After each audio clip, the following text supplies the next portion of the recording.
Salut tout le monde, bienvenue au dernier épisode de On joue-tu en 2021. Et puis aujourd'hui, bien sûr, je vais vous présenter mon top 10 jeux qui est sorti cette année.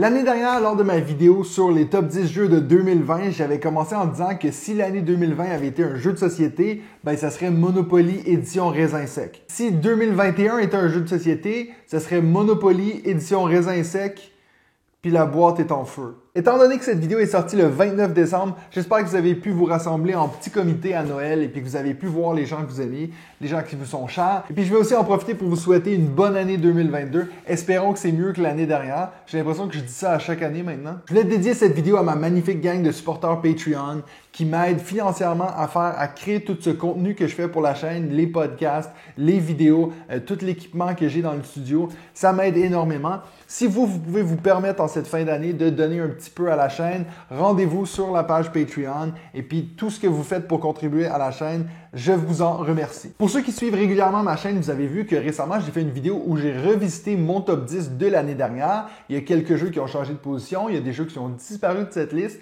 il y en a qui sont réapparus. Je pense que ça va être encore plus vrai de cette année parce qu'il y a plein de jeux qui sont sortis en 2021 que j'ai pas encore pu tester. Donc, ça veut dire qu'à la fin de l'année 2022, je pense qu'il y a des bonnes chances que vous allez voir une liste revisitée. Et puis, il y a des bonnes chances que ce soit pas le même numéro 1. Contrairement à la liste de l'année dernière, mon numéro 1 est pas dans le béton. L'année dernière, j'étais sûr et certain que Nidavellir allait finir premier. Et puis d'ailleurs, il est dans mon top 5 jeux. J'y joue encore régulièrement. Je ne sais pas si cette année, je vais avoir le même engouement pour mon numéro 1. À voir. Disons que dans mon top 3, c'est des jeux que je me dis ça aurait pu faire, l'ordre aurait pu changer puis ça n'aurait rien changé. Donc, j'ai très hâte de revisiter cette liste dans une année. Pour ceux qui se demandent comment je choisis les jeux qui viennent sur cette liste, parce que des fois, on a des rééditions de jeux qui sont sortis il y a 5 ans en anglais, puis maintenant, on vient de les avoir en français et tout. Moi, je me base clairement sur quand je les mets dans ma collection sur MyLudo, est-ce qui est écrit 2021? C'est comme ça que je décide si je les mets dans cette liste. Si ce n'est pas le cas, alors ils ne peuvent pas intégrer cette liste. C'est un peu strict comme règle, mais je me dis comme ça, c'est vraiment, je peux mettre un cadre à l'année 2020, 2021, ainsi de suite. Si vous n'êtes pas abonné à la chaîne, faites-le maintenant. On va essayer de se rendre à 3000 abonnés en 2022. Comme ça, on va continuer à agrandir la communauté On joue-tu. Et puis maintenant, assez parlé, passons au 10e jeu sur ma liste.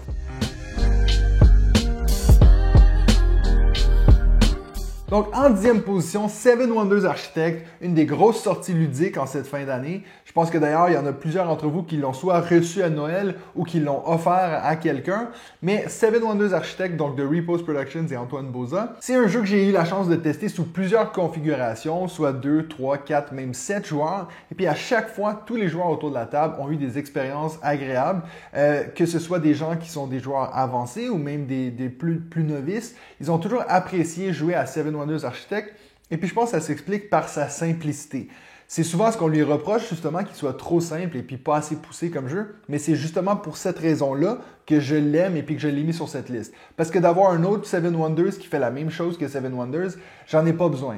Mais un jeu qui est plus simple à expliquer, plus facile à sortir, pourquoi pas? Je suis toujours content d'avoir des jeux comme ça dans ma ludothèque pour un peu initier des gens aux jeux de société. C'est tellement simple comme jeu. Tu as vraiment juste 3 choix de cartes à prendre, soit à gauche, à droite ou celle devant toi. Et puis, dépendamment de ce que tu prends, ça va déclencher une petite action ou peut-être qu'il ne va rien se passer. Et puis, c'est tout. Ça va juste continuer comme ça, faire le tour de la table. Donc, ça tourne très rapidement.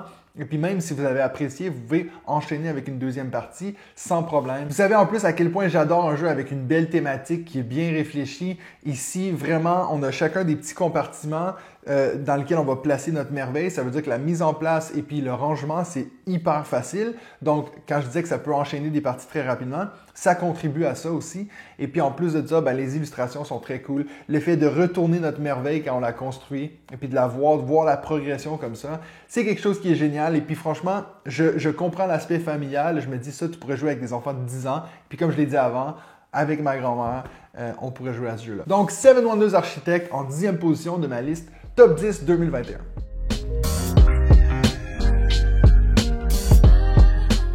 En parlant de jeux magnifiquement illustrés, on a Red Rising en 9e position. Aussi, comme Seven Wonders Architect, on est encore une fois sur un jeu qui a fait fureur dans la deuxième moitié de l'année. Il est en rupture de stock partout.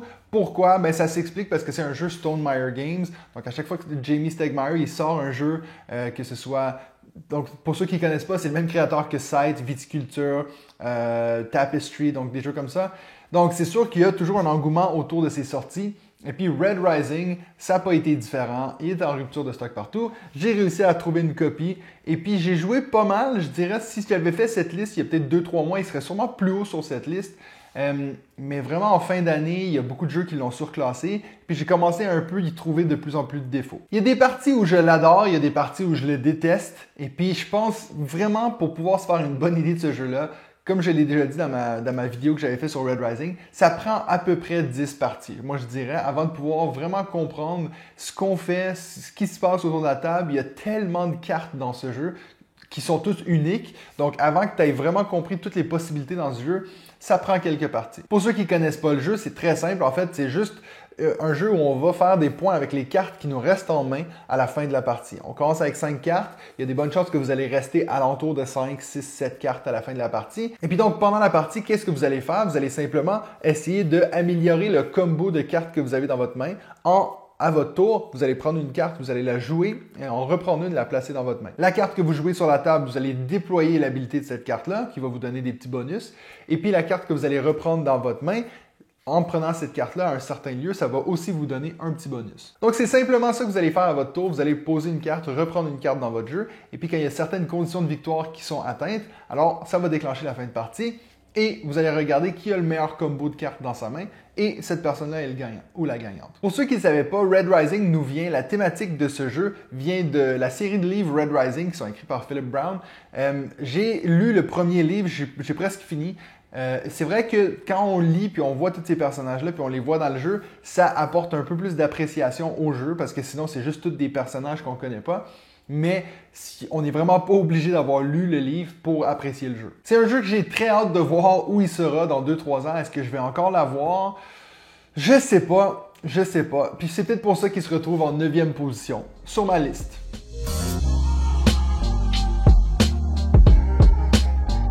En 8e position, on a le petit nouveau dans ma ludothèque, Les Ruines perdues de Narak. Donc comme je viens de le dire, ça fait à peu près 2 semaines que j'ai acheté ce jeu. Je sais qu'il y en a plein de gens qui l'ont mis comme leur premier meilleur jeu de 2021. Moi, je viens juste de l'acheter, j'ai fait 2 parties, donc je ne peux pas encore dire que j'apprécie ce jeu assez pour le mettre dans mon top 3. Par contre, encore une fois, si je fais cette liste revisitée, il y a peut-être des chances qu'il va augmenter un peu sur la liste, mais pour le moment, il est en 8e position. Les Ruines perdues de Narak, c'est un jeu qui combine deck building, placement d'ouvriers et gestion de ressources.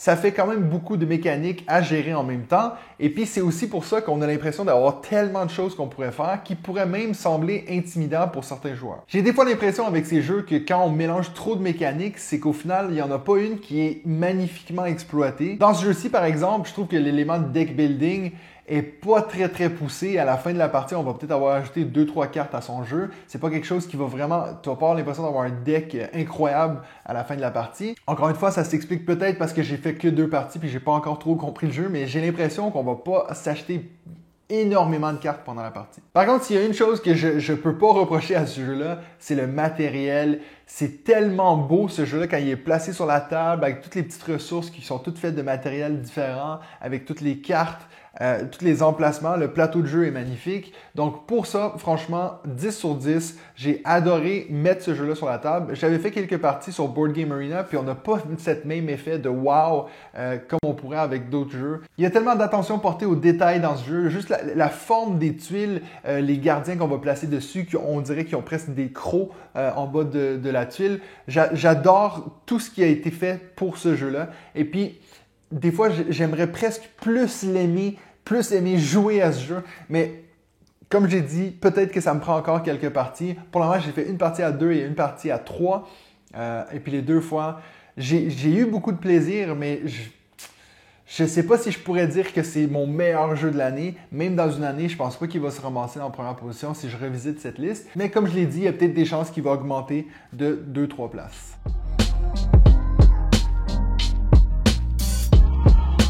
En 7e position, on a un jeu qui a fait un gros buzz en début d'année, Lueur. 2021, je trouve vraiment que c'est une année où on a été gâtés, où on a été choyé par les illustrations, les thématiques des jeux. Je veux dire, tous ceux que je vous ai présentés pour le moment, Architect, Red Rising, Narak et puis Lueur, c'est des jeux qui sont magnifiquement illustrés, qui sont bien réfléchis, qui nous plongent dans leur univers. Donc Lueur, c'est un jeu où on va devoir ramener de la couleur, de la vie, de la lumière dans un monde qui est bien sûr plongé dans l'ombre. Donc on va devoir simplement prendre notre meeple et puis traverser ce monde tout en y rajoutant de la couleur. Et puis, on va faire ça à l'aide des compagnons, des genres de gardiens qui nous suivent avec nous. Et puis, quand on prend certains de ces gardiens-là, on va aussi prendre des dés qui vont nous permettre le tour d'après de tirer plus de dés. Donc, ça veut dire que dépendamment des compagnons qu'on va choisir, donc tous les joueurs autour de la table, il y en a qui auront plus de dés qui vont lancer que les autres. Et puis, avec les compagnons qu'on a, ça va nous faire des effets combo avec les dés qu'on va lancer. J'ai souvent vu des gens dire que Lueur, c'est un jeu qui est surcoté. C'est peut-être le cas, mais c'est un jeu que j'adore. J'en ai pas d'autres comme ça dans ma ludothèque. Et puis, c'est vrai qu'il n'est pas extrêmement compliqué. C'est ce genre de jeu que je me dis, si j'ai des gens qui sont pas des experts des jeux de société, puis tu veux leur montrer quelque chose peut-être un petit peu plus complexe que Seven Wonders Architect, ben un jeu comme Lueur, encore une fois, quand on est sur du lancer de dés, il y a du hasard, mais sur le choix des compagnons qu'on va prendre à chaque tour, franchement, je trouve que Lueur, c'est un jeu que je suis super content d'avoir dans ma ludothèque. Et puis, que ce soit que pour le présenter, pour montrer à des gens, regardez comme il est beau, ça, je suis vraiment content de l'avoir. Et puis ça, je le mets dans ma liste en 7e position. Et puis, j'ai même pas encore essayé l'autre mode de jeu parce qu'il y a un autre côté au plateau qui donne un peu plus de liberté sur nos mouvements. Donc ça, je ne l'ai pas encore pu tester. Donc, encore une fois, peut-être un autre jeu qui va se retrouver plus haut sur ma liste quand je vais la revisiter. Mais c'est un jeu que je pense que je ne vais jamais me débarrasser. Je trouve que c'est presque une œuvre d'art à ce point-ci. Donc, Lueur en 7e position sur ma liste de cette année.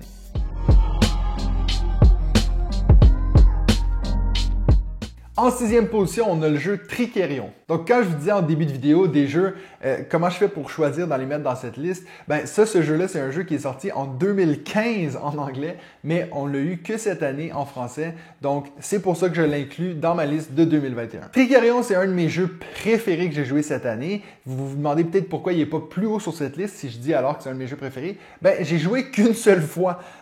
C'est un jeu que je viens juste d'acheter. Je l'ai reçu la semaine dernière, mais j'avais fait une partie avec des amis en début d'année.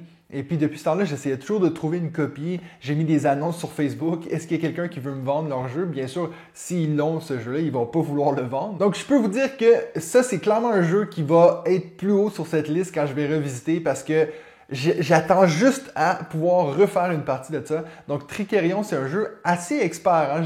Je pense que sur cette liste, ça doit être un des jeux les plus compliqués que j'ai. Il y a plein de petites mécaniques qu'on a un peu l'impression, moi en tout cas, la première partie, j'avais vraiment l'impression de ne pas comprendre ce que je faisais. Mais c'est un jeu où on va incarner un magicien qui va préparer son grand tour de magie. Donc ça veut dire qu'on va faire toutes les étapes, on va préparer, on va le pratiquer avec notre assistant. On va choisir un théâtre sur lequel on va aller présenter ce spectacle-là. On va aussi choisir le jour de la semaine parce que c'est sûr qu'il y aura plus de gens un samedi que par exemple un lundi ou ainsi de suite. Donc, vraiment, on est tous dans le processus de création. Et puis, la thématique de ce jeu-là, c'est une de mes thématiques préférées. On dirait qu'ils ont pris le film Le Prestige puis ils en ont fait un jeu de société. Les cartes, les dessins, les illustrations. J'adore tout de ce jeu. Quand il est posé sur une table, je le trouve magnifique. Et puis, il y a un petit côté d'interaction qui est intéressant parce qu'il peut y avoir plusieurs magiciens qui vont être sur le même tour pendant une présentation. Ça veut dire que ça va donner des points aux autres joueurs. Encore une fois, je ne vais pas trop vous vendre le gameplay parce que j'ai joué une fois au mois de mars, donc ça fait longtemps. Mais de ce que je me souviens, c'est ça. En plus de ça, dans le jeu de base, il nous donne une mini-extension qui peut complexifier le jeu. J'en ai pas encore eu besoin, ça je peux vous dire, parce que déjà la première partie, on était 2-3 joueurs à pas trop être sûr de ce qu'on faisait. Mais tout le monde a adoré l'expérience. Et puis comme je dis, je demande qu'à y rejouer. Trickerion en 6e position.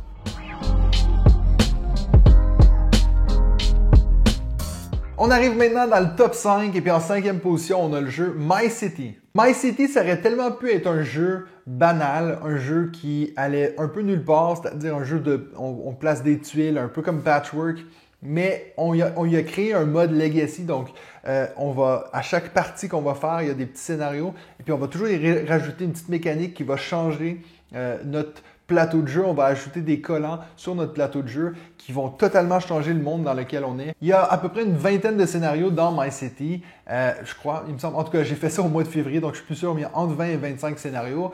J'avais fait ça avec ma femme, on avait amené ce jeu-là en vacances, on était dans un petit chalet, puis on avait tellement hâte à chaque soir d'arriver à notre petite partie de MyCity, voir qu'est-ce qui va changer dans la partie d'après.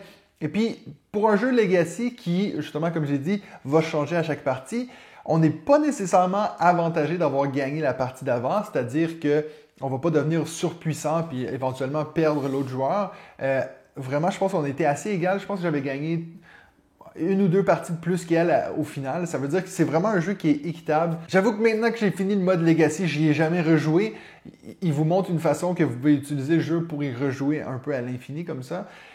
J'ai pas eu cette envie-là d'y retourner parce que si je veux vraiment un jeu à 2 joueurs qui se joue en placement de duel, je vais clairement sortir Patchwork, même si je l'ai perdu puis je sais plus elle est où la boîte, mais bref. Donc c'est pour ces raisons que MyCity est en 5e position cette année. Si vous cherchez un petit Legacy facile à jouer à 2 joueurs, un peu pour intégrer quelqu'un, peut-être votre conjointe dans un mode Legacy justement sans avoir un truc trop gros, je vous conseille MyCity.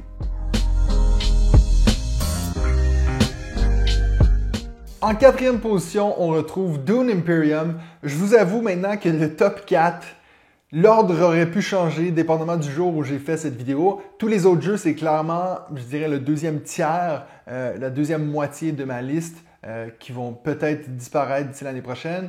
Là, on arrive au top 4 et puis c'est vraiment mes jeux préférés de cette année. Dune Imperium, donc en 4e position, un jeu un peu comme Narak, un jeu de placement d'ouvriers, de deck building, un petit peu de gestion de ressources, mais pas tellement. C'est un jeu que malheureusement, je trouve que j'ai pas encore fait assez de parties. Je pense que j'ai joué à ce jeu-là que 3 fois pour le moment. Et puis, à chaque fois, j'ai l'impression, OK, là, maintenant, j'ai compris, donc là, je pourrais refaire une partie, mais à chaque fois, après ça, j'attends un autre mois avant d'y rejouer, puis je suis obligé de refaire ce processus-là. C'est un jeu que j'aime, mais j'ai acheté aussi en même temps Clank, qui est du même créateur, qui fait l'élément deck building mieux que Dune Imperium, selon moi.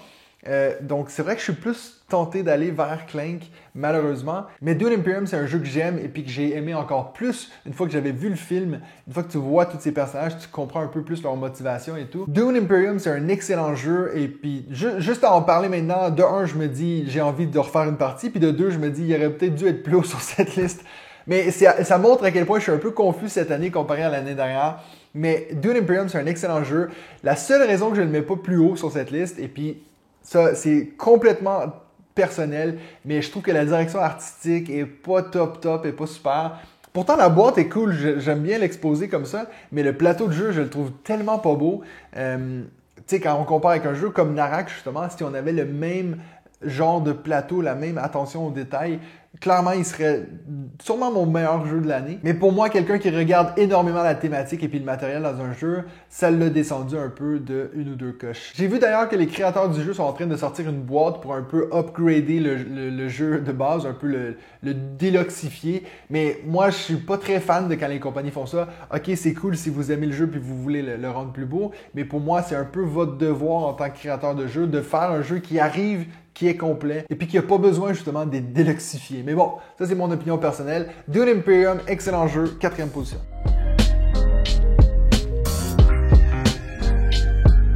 En 3e position, on a It's a Wonderful Kingdom. Donc aussi un jeu que j'ai eu vraiment récemment, je l'ai reçu aussi il y a 2 semaines. Un de ses jeux préférés à ma femme, c'est It's a Wonderful World, donc c'est sûr que c'est plus facile pour moi de l'attirer à la table de jeu avec ce genre de jeu-là. Donc pour ceux qui ne connaissent pas It's a Wonderful Kingdom, c'est un peu la même mécanique de base que It's a Wonderful World, mais on a retravaillé le jeu pour être beaucoup plus confrontationnel et puis pour qu'il se joue seulement à 2 joueurs dans ce cas-ci ou en solo, mais sinon il se joue qu'à 1 ou 2 joueurs. Le jeu a aussi plusieurs modules qu'on peut intégrer dans le jeu, dépendamment de quel style vous avez envie de jouer. Il y en a qui ont plus d'interaction, il y en a d'autres qui ont moins d'interaction, qui sont moins confrontationnels. Mais on va être encore sur le même principe, c'est-à-dire qu'on va prendre des cartes qui vont créer des ressources, puis après ça on va prendre ces ressources-là dans un certain ordre, et puis on va pouvoir construire des cartes en temps réel. J'ai encore une légère préférence pour It's a Wonderful World parce que c'est un des jeux que j'ai le plus joué de ma vie, donc je le connais beaucoup. Celui-ci, je le connais pas encore assez. J'ai vraiment hâte de pouvoir y rejouer. Et en ce moment, je l'ai mis en 3e position, mais j'ai que testé une des 3 modules dans le jeu. Donc, j'ai encore beaucoup de choses à apprendre sur ce jeu-là. Ça, c'est la boîte Kickstarter, donc la version Legends, comme ils appellent. J'avoue que la direction artistique me plaît plus dans celui-ci que It's a Wonderful World. Une de mes plus grandes critiques de It's a Wonderful World, c'était la thématique, ce côté-là où on a des cartes, des fois sur Avalon et sur des choses qui sont fictives. Puis là, d'un coup, on a base militaire. Je comprenais pas trop où on voulait en aller avec la thématique. Ici, je trouve que c'est beaucoup plus... ça fait plus de sens. T'sais, on a des royaumes qui se battent. S'il y a un dragon, tu n'es pas en train de te dire « Mais c'est quoi cette histoire de dragon? » Donc, je trouve que pour ça... Puis les illustrations, on dirait que ça va mieux dans ce genre de jeu-là où c'est un peu plus ancien que pour quelque chose qui est censé être futuriste. Donc, niveau thématique, illustration, je donne le point à It's a Wonderful Kingdom. Mais si je devais en choisir un des deux à jouer en ce moment, clairement It's a Wonderful World.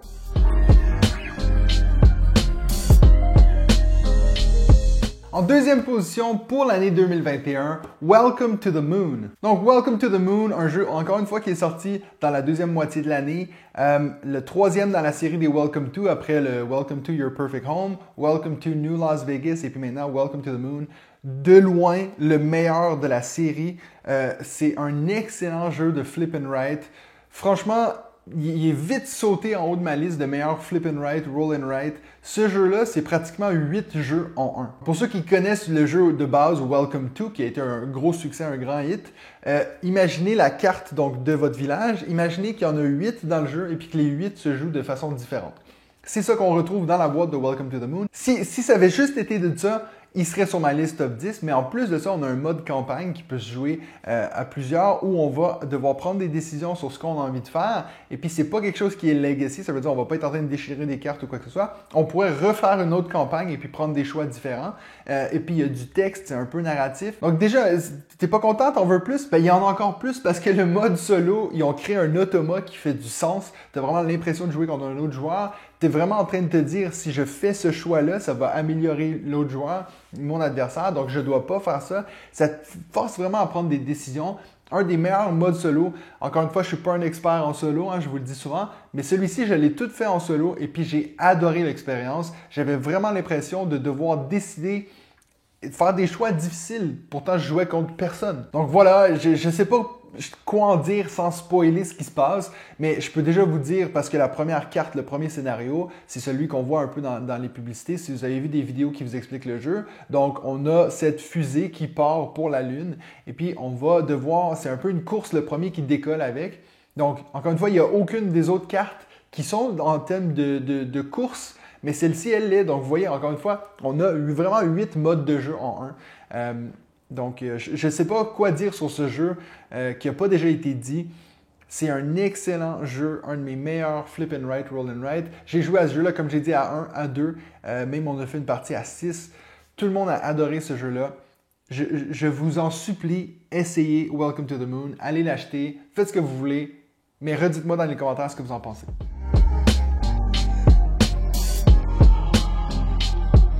Et en première position de ma liste, top jeu de 2021, Everdell. Donc, quand je vous avais dit en début de vidéo que cette année, ça a été plus difficile de choisir un numéro 1, l'année dernière, Nidavellir, il était tellement devant les autres que j'ai même pas réfléchi. Cette année, j'ai vraiment dû me poser plusieurs questions sur pourquoi est-ce que ça justifierait qu'un jeu est meilleur qu'un autre. Est-ce que c'est la thématique? Est-ce que c'est la mécanique? Est-ce que c'est le plaisir en y jouant? Et puis pour la petite histoire, Everdell, c'est le premier jeu que j'ai backé sur Kickstarter. La collection complète qui devait sortir au mois de mars 2022. Ils nous ont déjà dit qu'il va y avoir plusieurs mois de retard. Donc c'est même pas dit que je vais le recevoir l'année prochaine. Mais donc j'ai vraiment pris le all-in pour ce Everdell. Et donc quand j'ai reçu cette version-ci, la version de base, je l'ai joué, j'ai adoré le jeu. Et puis j'ai dit, ben, je vais le vendre. Comme ça, je vais pas me tanner du jeu puis je vais être excité de recevoir mon Kickstarter. Ben, je l'ai racheté. Donc, je pense que ça en dit long pour que je ne sois pas capable d'attendre de recevoir un Kickstarter une année de temps. Donc, j'ai racheté cette semaine ou la semaine dernière la boîte de base Everdell. Donc, un jeu que j'ai même acheté 3 fois. Et puis, je me dis, si ça, c'est pas un indicateur que un jeu est essentiel dans ma collection, que je peux pas m'en passer, le fait de payer 3 fois pour le même jeu, ben cette fois-ci, je vais pas le vendre, je vais vraiment attendre d'avoir ma grosse collection dans mes mains et puis à ce moment-là, je penserai peut-être le vendre. Donc voilà, ça c'est la raison pourquoi je l'ai mis en première position. Maintenant, je vais vous expliquer un peu qu'est-ce que j'adore de ce jeu-là. Un peu comme les Ruines perdues de Narak, quand tu as posé le jeu Everdell sur une table, c'est un jeu qui a tellement une belle prestance. Je sais qu'il y a plusieurs gens qui disent « Ouais, mais l'arbre, ça sert à rien, puis on n'arrive pas à prendre les cartes, je l'enlève. » Je comprends pas pourquoi tu voudrais l'enlever, c'est ce qui fait que c'est tellement joli, tout le jeu posé sur une table. C'est un de ces jeux que je me dis, si on est à une convention de jeu où on est dans une soirée jeu avec plein de gens, plusieurs tables de poser, tu vois Everdell posé sur une table, tu as envie d'y jouer. Point à la ligne. C'est un jeu qui a beaucoup de profondeur dans les choix qu'on a, les combos qu'on va faire avec les cartes qu'on va placer dans notre village, dans notre enclos. Et puis, il y a plusieurs extensions dans ce jeu que j'ai pas encore eu la chance de tester, que je vais recevoir dans mon Kickstarter. Donc, je me dis éventuellement, je vais peut-être déjà commencer à les intégrer pour pouvoir plus avoir de variété dans le jeu. Mais c'est un jeu que j'adore, j'ai joué à 2, à 3, à 4. À chaque fois, les gens ont adoré l'expérience et puis ils m'ont tout de suite dit « C'est où que tu as acheté ce jeu-là? J'aimerais bien l'avoir. » Puis malheureusement, il est en rupture de stock partout sur la planète. Donc voilà, c'est mon raisonnement pour l'avoir mis en première position. Everdell, un jeu que j'ai adoré cette année et puis qui m'a vraiment marqué mon année 2021. Mais comme je dis, j'ai très hâte, j'ai vraiment hâte de faire cette liste revisiter l'année prochaine parce que des jeux comme Trickerion vont peut-être surclasser Everdell. Peut-être que Dune Imperium, si j'ai plus la chance d'y jouer, il va augmenter un petit peu. J'ai vraiment hâte de voir ce qui va se passer. Il y a des jeux comme Iki que j'ai pas encore eu la chance de tester, que je suis sûr qu'il va être bien coté. Je viens de recevoir Clank Legacy aussi que je vais faire avec des amis. Donc, beaucoup de rebondissements, je pense, d'ici l'année prochaine dans la liste Top 2021. Donc, c'est tout pour moi cette semaine et cette année. En finissant, je voulais juste vous dire que ça fait presque 2 ans que je suis sur YouTube. J'ai rencontré des gens incroyables. C'est vraiment une communauté de gens que j'adore. Donc, tout le monde qui est fan de jeux de société. On est peut-être un peu fou dans notre addiction, mais je pense que le fait de vouloir se retrouver avec des amis autour d'une table, il n'y a rien de plus sain. Donc, continuez de faire ce que vous faites. Je vous aime. Bon jeu à vous et puis on se revoit en 2022.